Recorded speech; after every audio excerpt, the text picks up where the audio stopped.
Patient related ആയിട്ടുള്ള ക്വാളിറ്റിയും സേഫ്റ്റിയൊക്കെ നമ്മൾ പേഷ്യൻ്റ് സെൻട്രിക് ഒബ്ജക്റ്റീവ് എലമെൻസിൽ എല്ലാ സ്ഥലത്തും കണ്ടതാണ്. പ്രത്യേകിച്ചും നമ്മൾ AIC 7-ലും 9-ലുമായിട്ട് പേഷ്യൻ്റ് സേഫ്റ്റിയായിട്ട് ബന്ധപ്പെട്ട് വളരെയധികം കാര്യങ്ങൾ ഡിസ്കസ് ചെയ്തതാണ്. ഇനി നമ്മൾ ഡിസ്കസ് ചെയ്യാൻ പോകുന്ന റെസ്പോൺസിബിലിറ്റി ഓഫ് മാനേജ്മെൻറ്റിൻ്റെ 6ാമത്തെ സ്റ്റാൻഡേർഡ് മാനേജ്മെൻറ്റ് സേഫ്റ്റിയിൽ എങ്ങനെയെല്ലാം ശ്രദ്ധിക്കണം എന്നതിനെക്കുറിച്ചാണ് നമ്മൾ ഡിസ്കസ് ചെയ്യുക. വലിയ തമാശ എന്താണെന്ന് വെച്ചാൽ പലപ്പോഴും ഈ സേഫ്റ്റി ആൻഡ് ക്വാളിറ്റി തങ്ങളുടെ സ്വന്തം കാര്യത്തിലാണ് പലപ്പോഴും ചിന്ത വരിക. നമ്മുടെ ക്ലിനിക്ക്, നമ്മുടെ ആശുപത്രി വളരെ സേഫായിരിക്കണം, നാട്ടുകാർ തല്ലിപ്പൊട്ടിക്കരുത്. പണ്ടൊരിക്കൽ ഞാനൊരു ഹോസ്പിറ്റലിലേക്ക് എത്തുമ്പോൾ അവിടെ വളരെ നിശബ്ദത, ഫ്രണ്ടിലെല്ലാം വളരെയധികം ആൾക്കാർ നിൽക്കുന്നു. അവരെന്തോ സ്പോർട്സ് പ്രോഗ്രാമൊക്കെ കഴിഞ്ഞിട്ട് വന്നതുപോലെ കയ്യിലെല്ലാം കുറേ സാധനങ്ങളൊക്കെ ഉണ്ട്. എവിടെയും നിശബ്ദത, പക്ഷെ അത്ര ആൾക്കാരുള്ള സ്ഥലമാണ് എന്ന് നമുക്ക് തോന്നാത്തത്ര നിശബ്ദത. ഞാൻ നടന്ന് ഹോസ്പിറ്റലിനകത്തേക്ക് കയറി കഴിഞ്ഞപ്പോൾ അഡ്മിനിസ്ട്രേറ്റർ എന്നെ വളരെ പെട്ടെന്ന് പിടിച്ചു വലിച്ച് അകത്ത് വളരെ ഉള്ളിലുള്ള ഓഫീസിൽ കൊണ്ടുപോയി അവിടെ ഇരുന്നോളൂ എന്ന് പറഞ്ഞ് പുറത്തുനിന്ന് കഥ അടച്ചു. ഞാൻ ഞെട്ടിപ്പോയി. കാരണം ഇവിടുന്ന് യാത്ര ചെയ്ത് വളരെ ദൂരം എത്തിയൊരു ഹോസ്പിറ്റലിൽ എത്തിയതാണ്. പൊടുത്തന്നെ പുറത്ത് വലിയ ശബ്ദങ്ങൾ തുടങ്ങി. അത്രയും നേരത്തെ നിശബ്ദതയെ ഭേദിച്ചുകൊണ്ട് ഒരു 1/4 മണിക്കൂറൊക്കെ കഴിഞ്ഞിട്ടാണ് എനിക്ക് അവിടുന്ന് പുറത്തിറങ്ങാനും മാർഗമില്ല. എന്തോ വലിയ പ്രശ്നങ്ങൾ നടക്കുന്നുണ്ടെന്ന് മനസ്സിലായി. വളരെ നേരത്തിന് ശേഷം ഞാൻ പുറത്തിറങ്ങി വന്ന് കാണുമ്പോൾ ഫ്രണ്ടിൽ ഗ്ലാസ്സുകൾ ഉപയോഗിച്ചിട്ടാണ് ആ ഹോസ്പിറ്റലിൻ്റെ മുൻവശം നിർമ്മിച്ചിരുന്നത് എന്ന് നമുക്ക് തിരിച്ചറിയാൻ കഴിയാത്ത വിധത്തിൽ ഓപ്പണാണ്. പക്ഷേ അത് തിരിച്ചറിയാതിരിക്കാൻ വരെ ബുദ്ധിമുട്ടൊന്നുമില്ല. നിലത്ത് നിറയെ പൊട്ടിയ ഗ്ലാസ്സുകളുണ്ട്. പല സ്റ്റാഫുകളെ അപ്പം തന്നെ അവിടെ തന്നെ ചികിത്സാ സംവിധാനങ്ങളുടെ ഒരു സേഫ്റ്റിയും ആക്യുറസിയൊക്കെ പരിശോധിച്ച് നോക്കത്തക്ക വിധത്തിൽ അകത്തേക്ക് അഡ്മിറ്റ് ചെയ്ത് കൊണ്ടുപോകുന്നുണ്ട്. കാരണം ആ ഒരു സമൂഹം ഒരു പേഷ്യൻ്റ് മരിച്ചത് ഹോസ്പിറ്റലിൻ്റെ പിഴവ് കൊണ്ടാണെന്ന് പറഞ്ഞുകൊണ്ട് ഹോസ്പിറ്റൽ തല്ലി തകർക്കുകയായിരുന്നു. ആ സമയത്താണ് ഞാൻ അകത്തേക്ക് കയറി വന്നത് കേട്ടോ. മക്കളുടെ ഭാഗ്യം കൊണ്ടായിരിക്കും, ഒന്നും പറ്റിയില്ല. ഇത് പലപ്പോഴും നമ്മുടെ ഹോസ്പിറ്റലിൽ ചെറുതും വലുതുമായി സംഭവിക്കുന്നത് എന്തുകൊണ്ടാണെന്നറിയാവോ? നമുക്ക് നമ്മളെ വിശ്വസിച്ച്, നമ്മളെ ട്രസ്റ്റ് ചെയ്ത് നമ്മളുടെ കയ്യിലേക്ക് കുറച്ച് പണം തരുന്ന ഒരാളിനെ ആ പണം നമ്മുടെ കയ്യിൽ നിന്ന് നഷ്ടപ്പെട്ടാൽ അയാൾക്ക് ഉണ്ടാകുന്നൊരു വിഷമമുണ്ട്. അയാൾ വളരെ കാലം അധ്വാനിക്കേണ്ടി വരും ആ പണം തിരിച്ചു പിടിക്കാൻ. പക്ഷെ നമ്മളെ വിശ്വസിച്ച് നമ്മുടെ കയ്യിലേക്കൊരു ജീവനെയാണ് ഹോസ്പിറ്റലിൽ കൊണ്ട് ഏൽപ്പിക്കുന്നത്.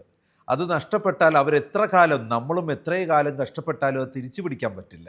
അത്രയ്ക്ക് വിലപ്പെട്ട ഒരു ജീവൻ നമ്മുടെ കയ്യിലേക്ക് കൊണ്ട് ഏൽപ്പിക്കുമ്പോൾ അവിടെ മെഡിക്കേഷൻ എറർ, മെഡിസിൻ കൊടുക്കുന്ന കാര്യത്തിൽ, ഒരു ലാബ് ഇൻവെസ്റ്റിഗേഷൻ്റെ കാര്യത്തിൽ നമ്മൾ എത്രമാത്രം സേഫ്റ്റി കീപ്പ് ചെയ്യുന്നുണ്ട്? PP കിറ്റ് ഉപയോഗിച്ച് ചെയ്യേണ്ട ഇൻവെസ്റ്റിഗേഷൻ കാര്യങ്ങളാണെങ്കിൽ PP കിറ്റ് ഉപയോഗിച്ചിട്ട് തന്നെ അവിടെ നിന്ന് നഷ്ടം നോക്കാൻ പാടില്ല. നമ്മൾ ആ ഇൻവെസ്റ്റിഗേഷൻ്റെ പ്രൈസ് ഇട്ടിരിക്കുമ്പം ആ ചെലവും കൂടെ കണക്കൂട്ടിയാണ് ആ ഇൻവെസ്റ്റിഗേഷന് പ്രൈസ് ഇട്ടിരിക്കുന്നത്. അതുപോലെ തന്നെ ഓരോ സാമ്പിളും സെപ്പറേറ്റ് ഐസൊലേറ്റ് ചെയ്യേണ്ട കാര്യമുണ്ടെങ്കിൽ ഐസൊലേറ്റ് ചെയ്യണം. ഓരോ തവണയും ഹാൻഡ് വാഷ് ചെയ്യുകയും ഹൈജീൻ കീപ്പ് ചെയ്യുകയും ചെയ്യണമെങ്കിൽ ഹൈജീൻ കീപ്പ് ചെയ്യണം. അതുപോലെ തന്നെ റേഡിയേഷൻ പോസിബിലിറ്റിയുള്ള ഏരിയാസ് വളരെ കൃത്യമായി പ്രോമിനൻ്റ് ആയിട്ട് ഡിസ്പ്ലേ ചെയ്യണം. റേഡിയേഷൻ സേഫ്റ്റി ടൂൾസ് പേഷ്യൻറ്റിനും സ്റ്റാഫിനും ഉപയോഗിക്കണം. നമ്മൾ പലപ്പോഴും റേഡിയേഷൻ നമ്മുടെ സ്റ്റാഫുകൾക്ക് വരാതിരിക്കാൻ വേണ്ടി സേഫ്റ്റി ഡ്രസ്സുകളൊക്കെ ഉപയോഗിക്കും, അപ്രണൊക്കെ ഉപയോഗിക്കും. പക്ഷെ അവിടെ ആ പേഷ്യൻറ്റിനെ സഹായിക്കാനായിട്ട് കയറിയിരിക്കുന്ന ബൈസ്റ്റാൻഡർ ഉപയോഗിക്കണം.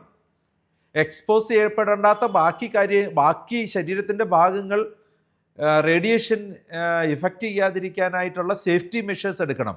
നമ്മൾ എത്ര ഹോസ്പിറ്റലിൽ ഇത് ചെയ്യുന്നുണ്ട്? സോ അതെല്ലാം ചെയ്യാൻ വേണ്ടിയാണല്ലോ നമ്മൾ ആ സംവിധാനം ഒരുക്കിയിരിക്കുന്നത്, അവിടെ ഓരോ ചാർജിങ് കാൽക്കുലേറ്റ് ചെയ്തിരിക്കുന്നത്. എന്നിട്ട് എന്തുകൊണ്ട് നമുക്ക് ചെയ്യാൻ കഴിയുന്നില്ല എന്ന് നമ്മൾ ആലോചിക്കേണ്ടിയിരിക്കുന്നു.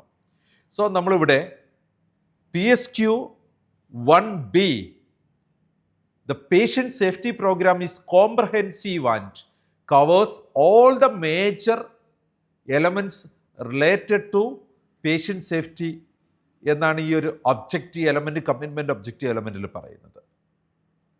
ഇവിടെ വളരെ സ്ട്രെയിറ്റ് ഫോർവേഡായിട്ട് പറയുകയാണ്, all the major elements related to patient safety.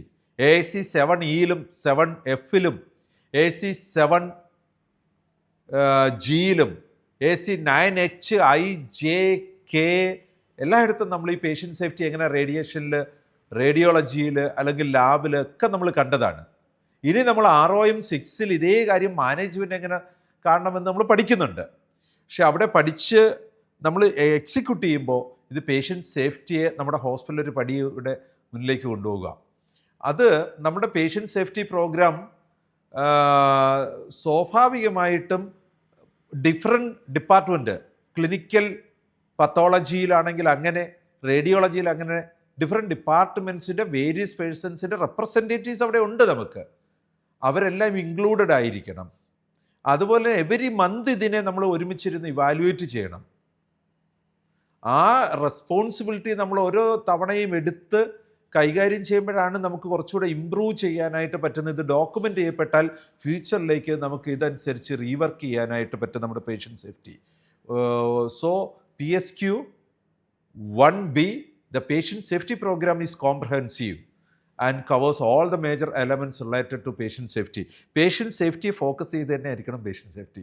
അല്ലാതെ അതൊരു സർട്ടിഫിക്കേഷന് വേണ്ടിയിട്ട് ഫോക്കസ്ഡ് ആയിരിക്കരുത്, അതൊരു ഡോക്യുമെൻറ്റേഷന് വേണ്ടി ഫോക്കസ്ഡ് ആയിരിക്കരുത്. അൾട്ടിമേറ്റ് ഫോക്കസ് പേഷ്യൻ്റ് സേഫ്റ്റി ആയിരിക്കണം. അങ്ങനല്ലേ?